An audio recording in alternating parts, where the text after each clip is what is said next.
Hey, look at us now, eh? Look at these, we're a couple of influencers, got the mics on, we're outside, we're walking, you got a coffee. Who would have thought it? I know, right? Look at us. All from pro wrestling.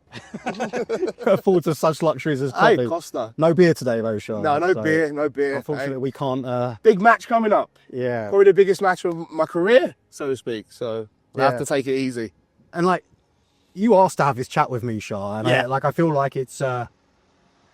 I don't know if it's bittersweet or if it's exciting. I don't know how you feel as we kind of Get closer, to the big day. I think it's very important people understand how far we go back and the relationship we had. It's not just, when Revolution Pro Wrestling started, you know, I was booked for your shows and that was it. We knew each other at shows. I mean, do you remember Revival? I mean, I don't know if the people at home will know Revival because it was so long ago, but that's British Wrestling Revival was the show that made me want to be a wrestler, and I started training the month after. Yeah, and it's crazy because Yeah. I actually, if we look back, I actually think that was probably the first time that we met each other. Yeah, it was. I remember just meeting all these people in the wrestling community. I didn't know there was a British wrestling community. You're one of the first people Right, and I think I think what's kind of almost so cool about that, in terms of when we talk about like full circle moments, is the fact that Revival actually took place at Crystal Palace. I know, right? And that was the same. That's obviously the site of your Undisputed British Heavyweight Championship match, which we now know is going to be against Ricky Knight Jr. Which we'll chat about that in a bit. Yeah, of course. I've got some feelings on it because I think that changes the complexity of everything. And I'm just interested to know how you feel about that, because look, I think maybe you were thinking about the match with Michael Oku. Mate, I know secrets about I was. And there's actually got a clip, I don't know if you've seen it, of me watching the match in Wolverhampton. And my reaction was shocked. Like, I'm not saying taking enough away from Ricky, but I kind of thought it was going to be Michael Oku. I thought it was going to be me and Michael Oku. And look, if it potentially is my last match, and like, you know, I'm asked to touch something, touch wood, it's not. If I'm going to have my last match, I can't think of anyone better than Michael Oku.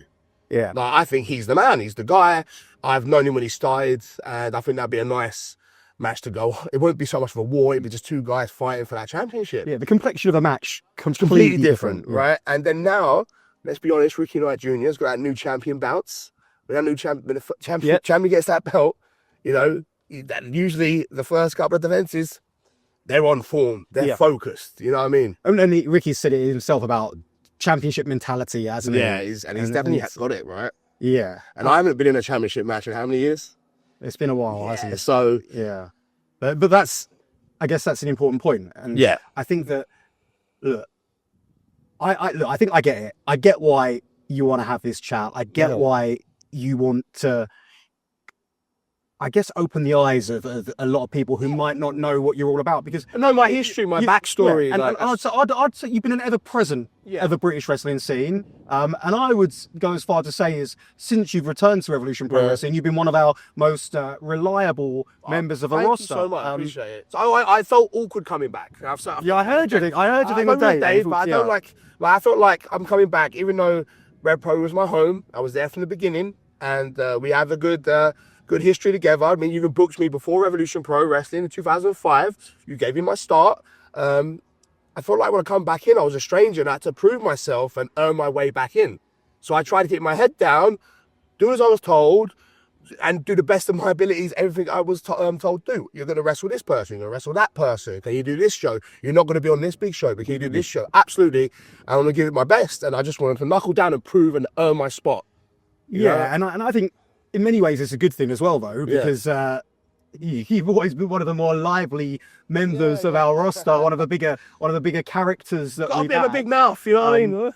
And perhaps that was a good thing, because it meant that you were able to. Because look, I know it wasn't that long, but that whole period, it seems like there was a big changeover in the entire roster, and I think as well, different, flipped on its head, and I think as well, because I look at it, and obviously like, when you're there and you're part of it every single day. Yeah. You kind of don't realise what a massive change there is. Yeah. But then when you start telling the lads about some of the stories of back in the day, and then you're having to explain who people are, then you realise. I don't know that person. Yeah. Oh, right. And I don't know this person. They don't know Sticks. They don't know. Some people might know who Rampage Brown is. They might not know these people, but they're the guys I came up with. Dean Allmark. We talk about Terry Fraser, Martin Stone. Like, come on, I can't forget about them. Right, and they're the cornerstone of what British wrestling is today. Paved the way and look, I feel very strongly about the fact that everyone always talks about the boom of 2015, 2016, and they always talk about, when we got involved, because there's a lot of guys who, you worked alongside with as peers in NXT UK, and they got around in that boom period, 2015, 2016. And a lot of those guys would say, well, when we got in like, say, maybe 2012, 2013, like, British wrestling was nothing, but they don't understand what it was before that, mate. Right. Like 2004, 2005. Remember 2008, we used to run Bromley. Yeah. And that was every day, lack of a better term, our WrestleMania. There was 120 people there, man, busting our ass, trying to pave the way, something for the British city to be proud of. And even after that, 2010, Sittingbourne was the first one, 2009? Sittingbourne, 2009, I remember that. Sittingbourne. You got this venue in Sittingbourne, right? People understand, became like a hotbed for pro wrestling. You got guys like Pac and Brian Danielson. Obviously, they're bringing the crowds in. Then it was us to try and capitalise on that, to work underneath them. And listen, what I think is, I remember them days. The Rev Pro documentary that you can watch on YouTube. You and your suntan play a big part in that documentary. Why did I take my wrist tape off? I was like, yeah, I'll do this interview. Like, what am I doing? Mortified.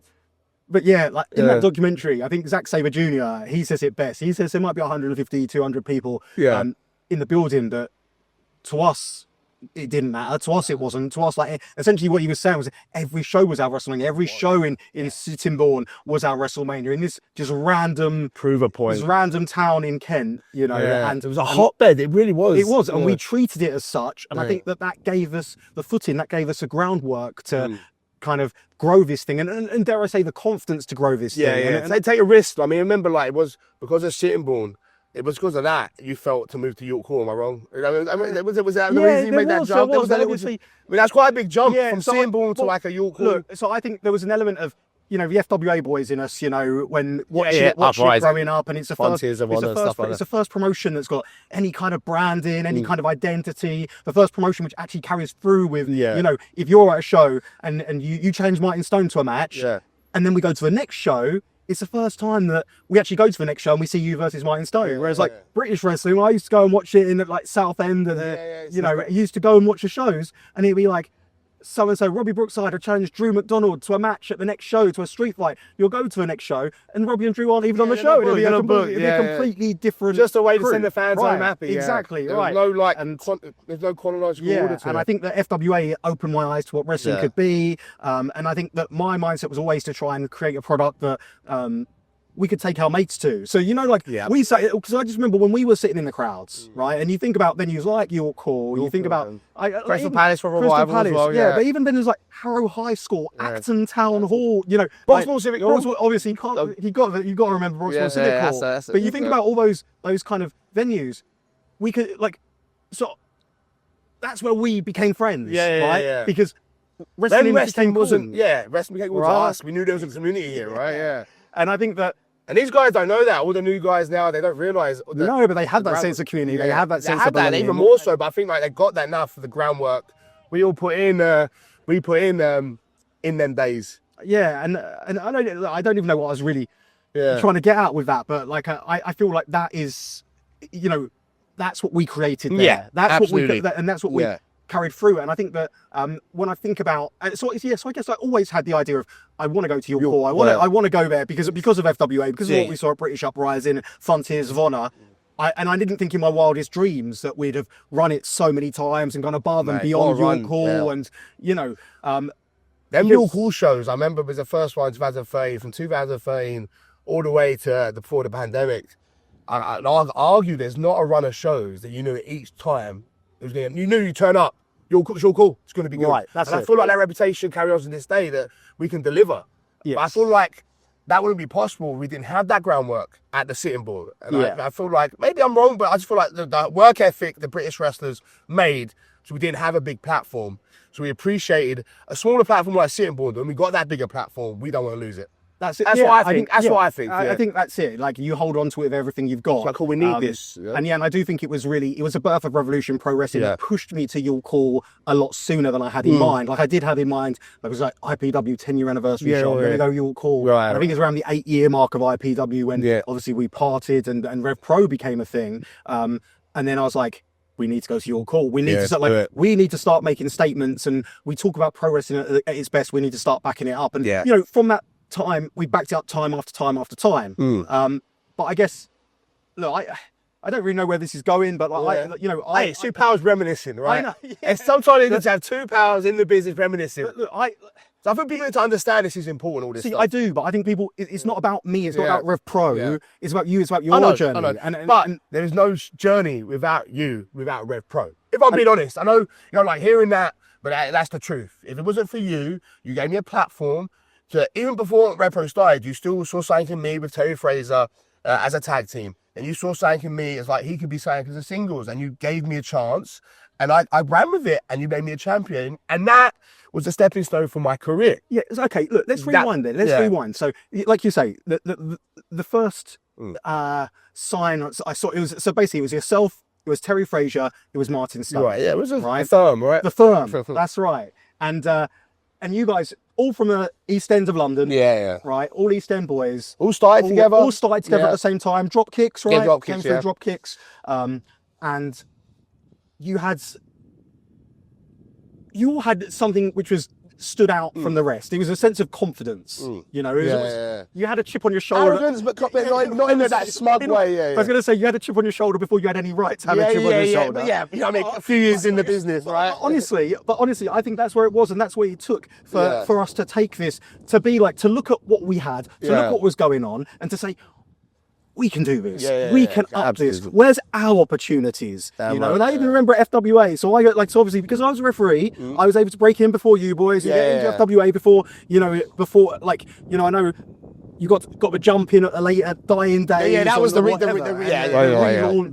It wasn't the same though. It wasn't the same. Right? Yeah. But I remember I got in as a referee. And I was looking around and I said, what about your Martin Stones? What about your Sha Samuels? What about your Terry Frasers? But it was always the same group of guys who were getting the opportunities. And I think that we were able to almost feed that mentality with IPW and then later Rev Pro. You said it in that document, again, going back to that document, check it out on YouTube. But boy about hands.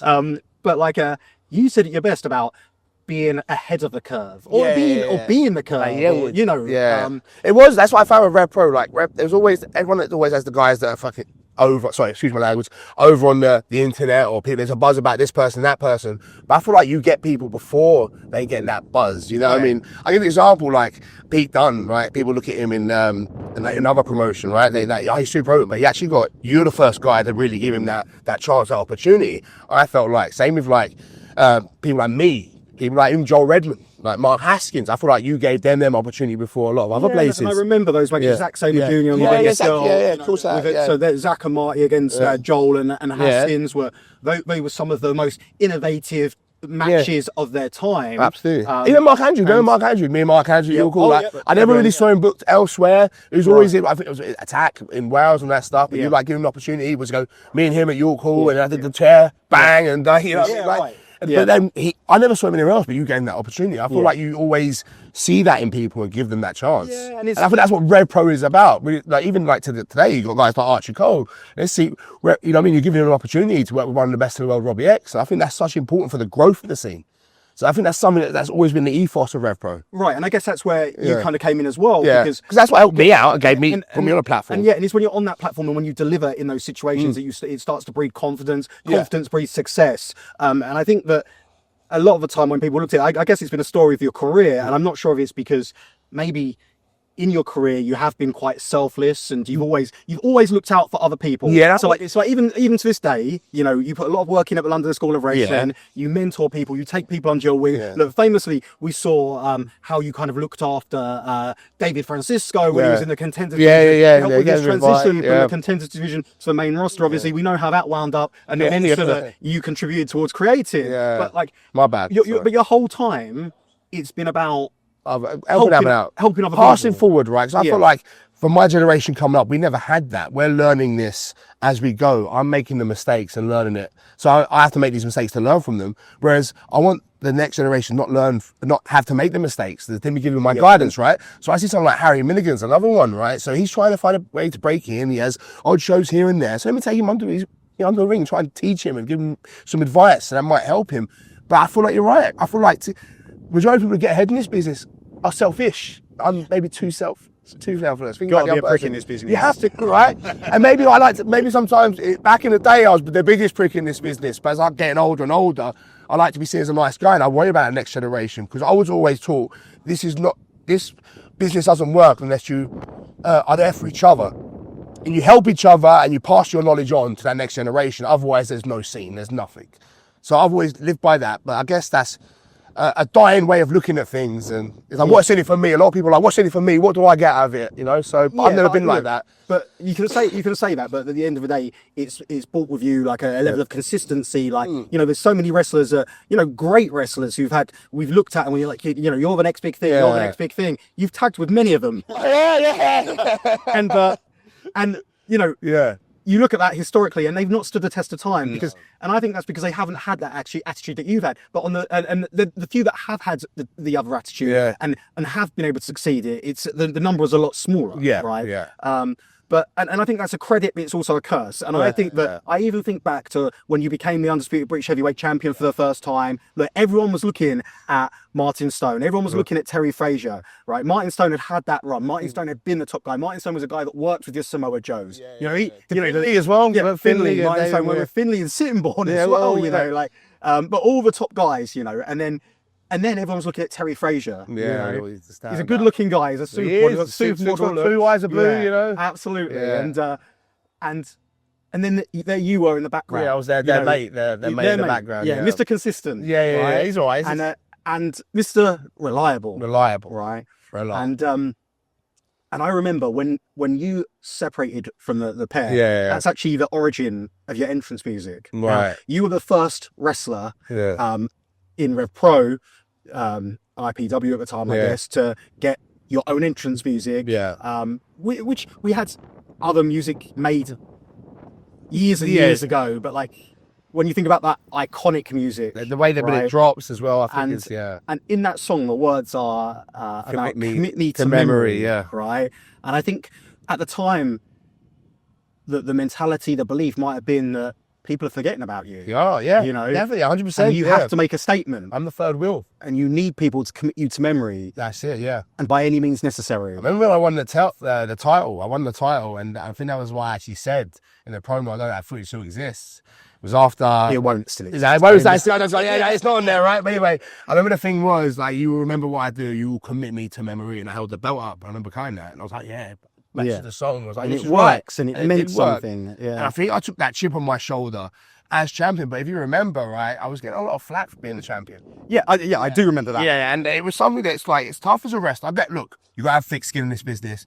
Not everyone's gonna like you. Not everyone's gonna think you're a favorite. But I feel like when you see a lot of people just don't see credit in your work and how hard you're working, it can get you, and I think it gives you a point to prove. And I felt that. And I thought the reality of the situation is you can read what you want online, but the reality is what you listen to is the people, and what you look at is the numbers. And like back then it was the numbers of tickets through the door. Now it's numbers of tickets through the door and the on-demand subscribers. Yeah. So it's almost like because of that we've got a better read on what's working, what's not working.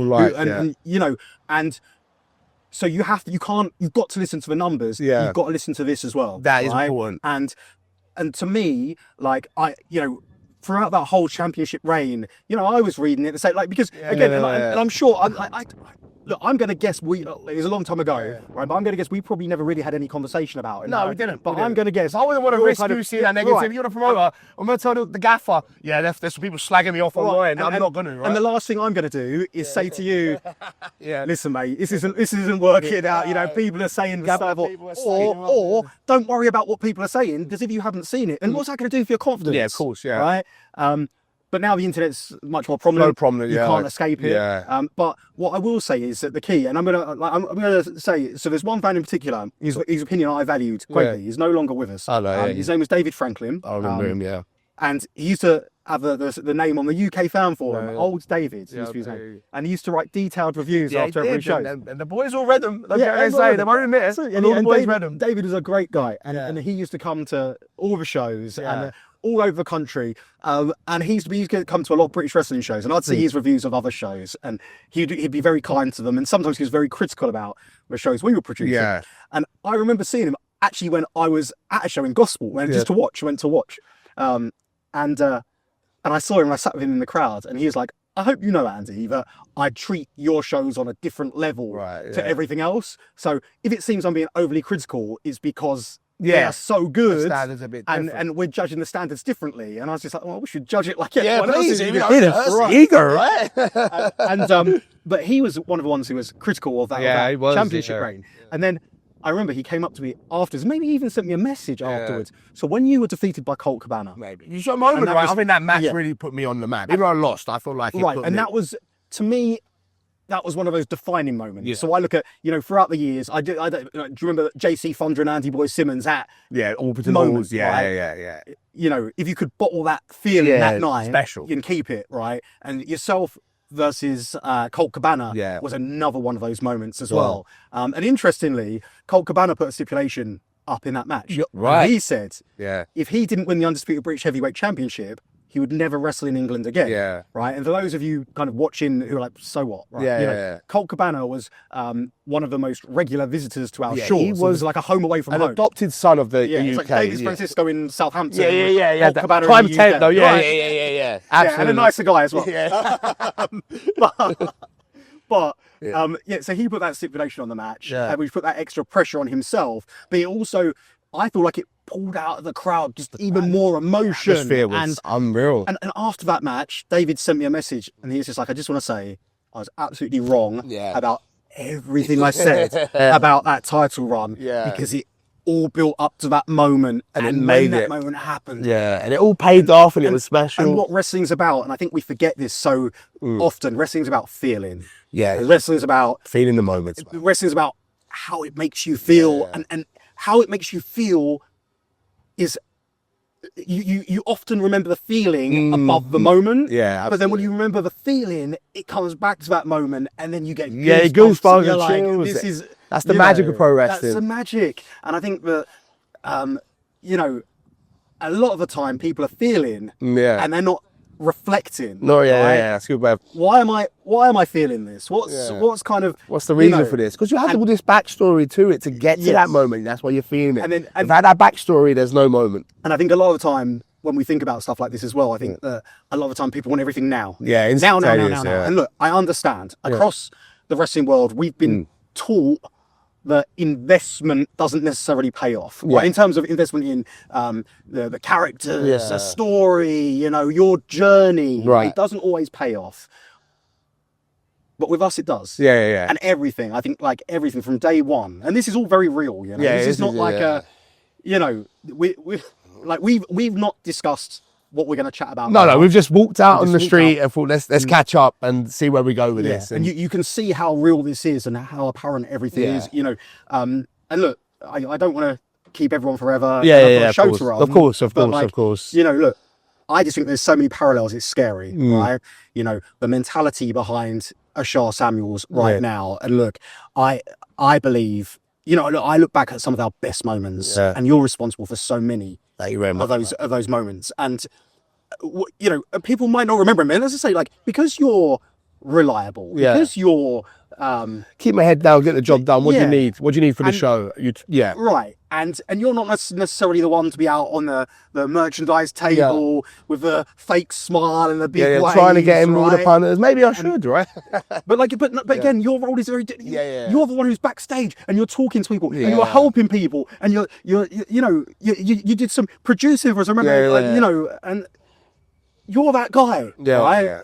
And so that's why you're not always ever present in front of everyone and whatever, because you are the definition of a team player, I'd say. Yeah, I feel like pro wrestling is a team sport in my opinion. Right. It needs to be a team. And I think there is parallels in the way you're looked upon. And I think the ones that remember, I think the ones that were there day one, or joined us on the journey early on this early doors crazy journey, they remember, right? And I think the ones that, you know, are new to this, perhaps they don't see you in that light. And I don't think that's any, I don't think that's because of your level of performance. Because if I look at some of the matches that you've had since you returned, you know, think about how many great matches you've had, how many great moments you've had. And I think the one thing which has stuck with me is consistency, right? And I know I said the word consistent a lot. But it's an important word. Consistency is key in anything you do. Yeah, and I think that the levels have been high, and I think what's quite eye-opening to me is the stuff that I heard when you were talking to Dave, and I think you let some of your soul out there. I want to beer with Stone. There's no beer now, but But like, so with that, you talked about obviously the reception to you when you returned, and I know there's trepidation between yourself and myself because again, like, look, we've spoken for a long time. But like, I remember, so you look, all cards on the table. You didn't necessarily leave in the best circumstances. No, we didn't, and I regret that. And it was, and it wasn't the fact you left; it was the way it happened. Right. And then I was waiting. So when it all kind of you know, shook out in the wash, so to speak. You know, everyone was coming towards me. Everyone was, you know, kind of like towel between their legs. Can we do this? Can we do that? Like, you know, sorry we were stood there. You know, sorry we were stood there wishing your demise. You know. I never did that though. I bet you're one of the boys in the back pumping your fist. No, I wasn't your call that day. I got signed in the pandemic. But I was. You heard the story. I heard the stories. I heard the stories. But again, because of all of that, everyone's coming back. Yeah. And like, obviously I felt, because our history was so long, and I feel like I felt more like just hurt by the way you left. And again, not because of, not because you left. I want everyone to go on. I know that. And I know that now. I'd handled it. I wish I kept you in the, because again, you run a business, right? You run a business, right? And we're part of that business. You need to know what we're doing. So it's on me to be more upfront with you. And it was where we were at as well. Because we were in the pandemic. And we were doing the post-set tapings and obviously we had a protocol that we had to go through. Of course. And that cost money, right? And again, and everyone had to be in bubbles. And I just remember, like, it seems even crazy talking about that time now, but like, you know, the interaction that people had with people had to be limited. So like, you would be put in a group. So we'd obviously tape like maybe 4 shows in across 2 days, right? But when we were taping them, it would be like, okay, so Sha's going to cross paths with Gideon, Sha's going to cross paths with so-and-so, with so-and-so, and therefore, across those 4 shows, I'm going to do everything I can to make sure that no one interacts. And so that was what, and I was just like, and I think it was like maybe the day or 2 before one of those tapings. They got the contract for the thing, and I was just like, wow, like after everything we've kind of been through, and again, I felt at my time, I was like, I didn't want to reach out to you because I felt awkward about it. Again, and also for me, I don't know if like, again, I'm not sticking up for it now, but I was in that bubble of like, this is my small window opportunity to make money. I was just fucking self-improvement, get in shape. Let's try and be a parent of it. But I wish I could have reached out to the people that got me there. I very much was closed off, and I think that's bad looking back to it now. I wish I would have messaged you more. Even other guys in the business that, you know what I mean? Like, I should have handled it a lot better. My thing was, there was never any ill feeling, but I remember you were talking to other people and saying like, oh, you know, like, I'd like to come back and work for Rev Pro. Yeah, of course I did. I was throwing the feelers out there.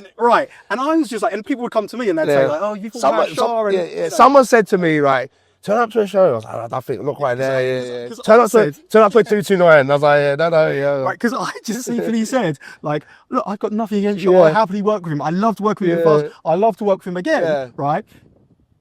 But he has to come to me. Yeah, of course. Right? And like, because all I ever wanted, and I like, it sounds so ridiculous, right? Because I talk about all the time when we're doing training, when we're trying to help young guys and whatever, I always say, like, it's not about what you do, it's understanding why you do it and the consequences of what you do. And that's within a professional wrestling context. And then once you understand that, you become a better professional wrestler overall. Right. And I guess in terms of life, I guess I'm trying to, that's kind of my mentality. Like, if I speak to you and I know, and you kind of come to me and say, oh, the way I handled that wasn't that great. Right. And then I'll be like, oh, mate, I wish I reached out as well. And I think we had that phone call. We had that phone call. And that was very important.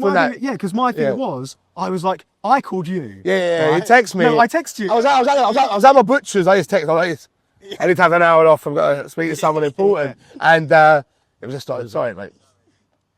Yeah. So I text you. Yeah. Right. Because I was just like, oh, someone's got to make the do it, first yeah, week. yeah, It's yeah. like, you know, it's like asking to get I out thought of school, awkward, isn't it? too awkward to ask, but I'm glad we had that conversation because what led to that return, the Rumble was again like I don't win the Rumble this year, and I said this to David was the greatest night of my career as a professional. Beats everything I've ever done in this business, and that means working for the WWE, all that stuff. Winning the Rumble at York Hall was the greatest night, but coming back number 30 at the first ever Revolution Rumble was up there as well. And that was, Yeah, it was a moment, a it was reaction. anxiety. The anxiety I had backstage, like, no one's going to give a shit, no one's going to care, this, that, and the other. Then when the tradition, I remember you said to me, Charlotte, I thought it would commit me to memory. It's got to be there, right? Right, and I mean, then the beat dropped, I came out, I was like, oh man, this is the best feeling ever. So I'm glad we got that sorted because I feel like these 2 years have been, I feel like some of my best work in the sense, and I ain't saying the word work, but it is. I've worked hard. I wanted to prove a point because there's a period of time, you know this, and again, sorry to go on too long and a bit of a backstory here. There's a period of time when I was in the boom period, I didn't really look after myself. I focused too much on having a good time or being out with the boys instead of focusing on business in the ring.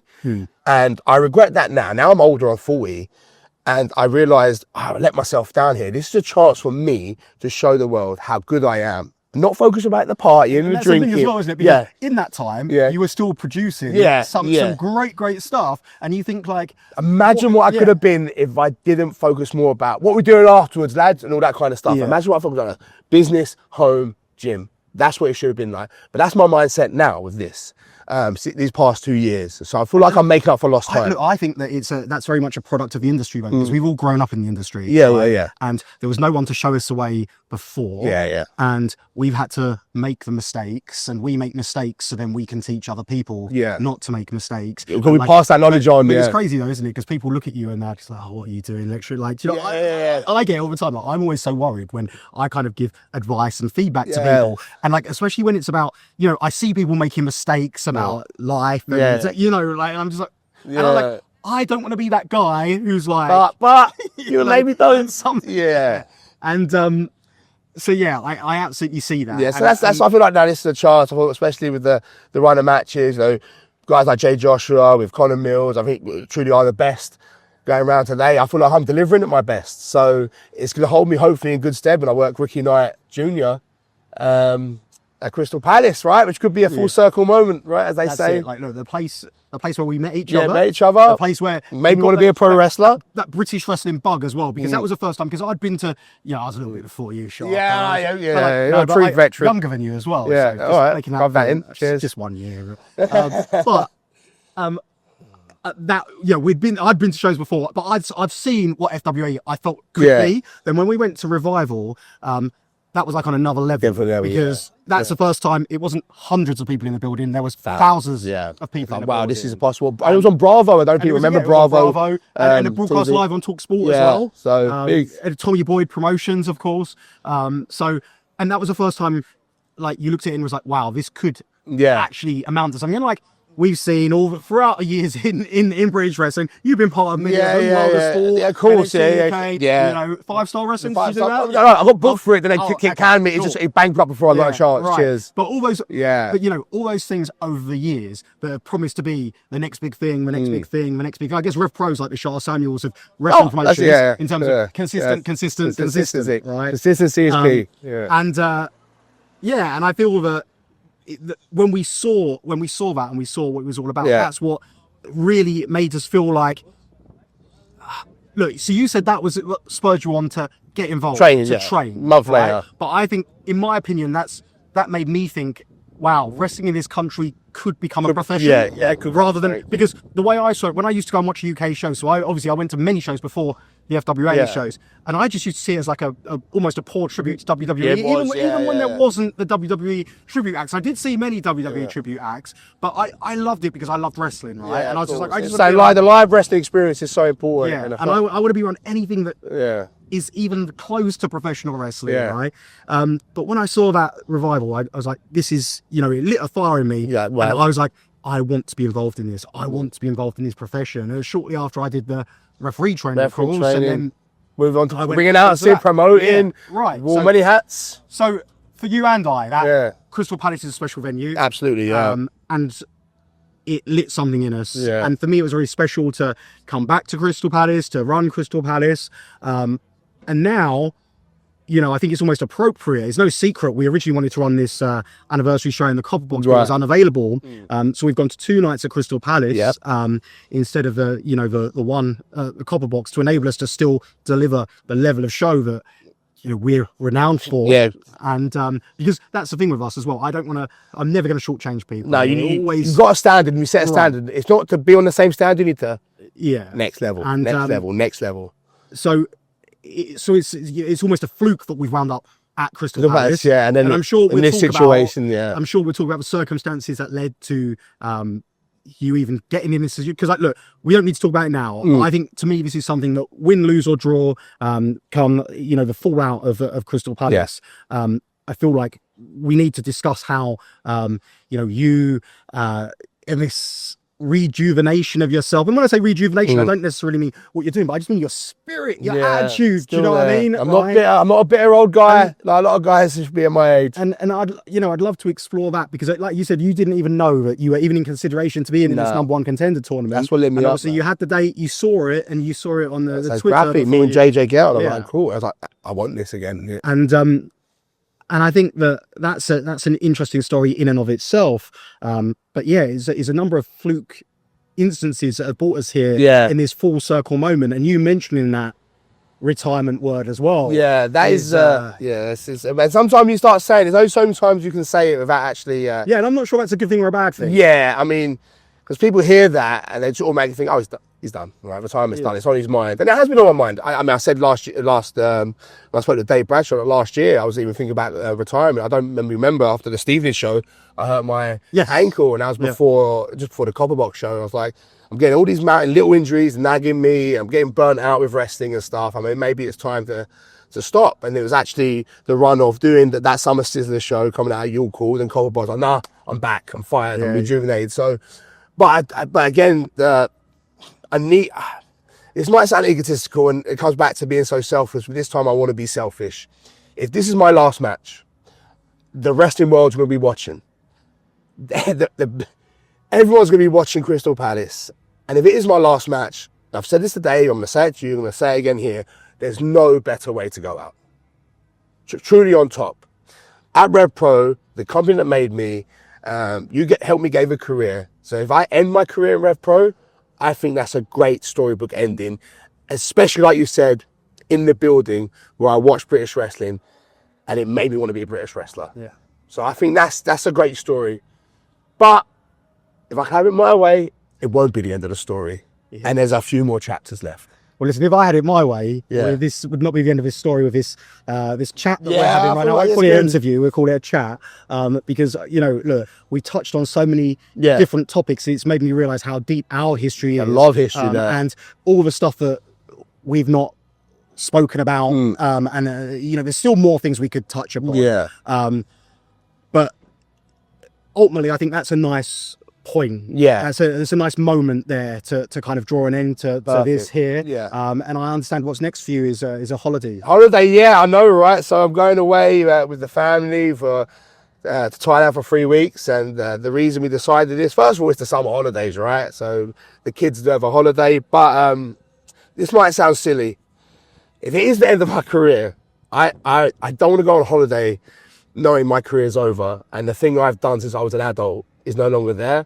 I maybe might be a bit miserable. And time to think as well. Yeah, because when you're going. My brain was just thinking about, I could have done this wrong. I'm not being present for my kids. Yeah. Or I can go there now on holiday with my kids, still being a wrestler. No, I've got the biggest match of my life coming up. That I can just got one thing to focus on, and that is not only Ricky Knight Jr., but I can also train them out there in the sickest gyms over there, but also spend time with my family knowing that I'm still a professional wrestler. And I think that's important.